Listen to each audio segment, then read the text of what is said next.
ito tungkol sa kasaganahan o karamihan ng selebrasyon. Ito ay nakikita sa pamamahal na pinapadama sa bawat isa.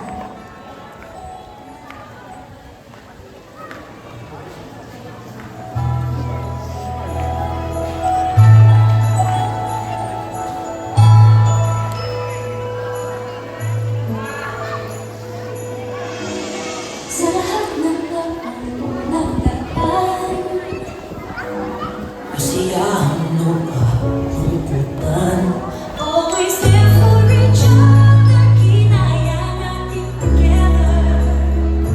Forever, forever, family is forever. Isa tayo ng Diyos at pag-ibig, may isang puso at isang tinig. Forever, forever, family is forever. Forever, forever, family is forever.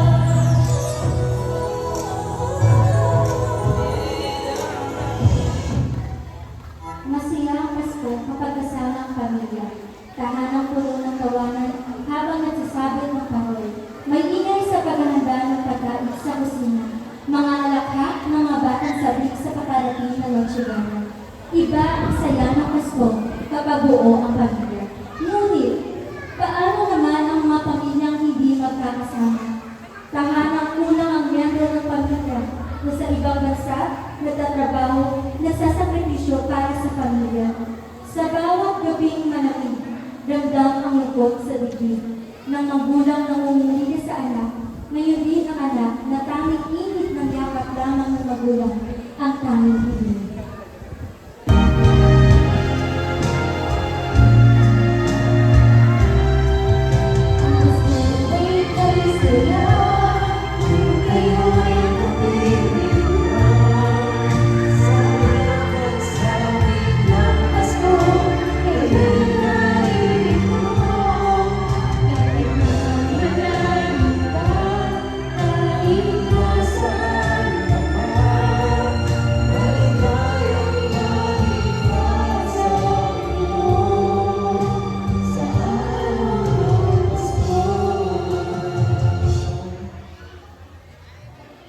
Masakit man, piniling maging matatag dahil ng bawat perang pinapadala at sa bawat pagod na iniiba, nakasalalay at ikabukasan ng buong pamilya.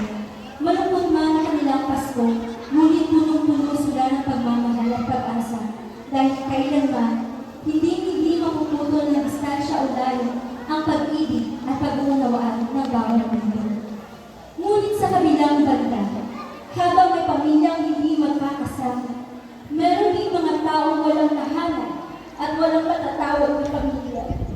Mga taong nilalabanan ng lamig na gabi at ang kalam ng kanilang sigura.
gantong kalinga. Isang pagkikit ng mata na may kasamang dasal na sana bukas may liwanag din para sa kanila. Wala silang parol, ngunit may mga bituin kumikislap na tila nakikipag-usap sa kanilang mga pangarap. Wala silang mesa, ngunit may mga pusong handang magsalo ng kanilang munting biyaya. At sa tuwing may dumadating na kamay na nag-aabot ng pagkain, damit o kahit simpleng ngiti, para sa kanila, para silang anghel na ipinadala ng langit. Dahil minsan, hindi naman kailangan ng malalaking regalo para maramdaman ang Pasko. Minsan, sapat na ang pagiging lakong sandali ng kabutihan ng kapwa-tao. At higit sa lahat, huwag nating kalimutan na dahil sa pag-ibig ng Diyos sa sangkatauhan, ibinigay niya ang kanyang kaisa-isang anak upang tayo iligtas at magkaroon ng buhay na walang hanggan. Naway ngayong Pasko, tayong lahat ay magmahal, magbigay, maging pag-asa ng bawat isa, magtulungan at magpatawanan. Maligayang Pasko!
In that happy holiday, there's season.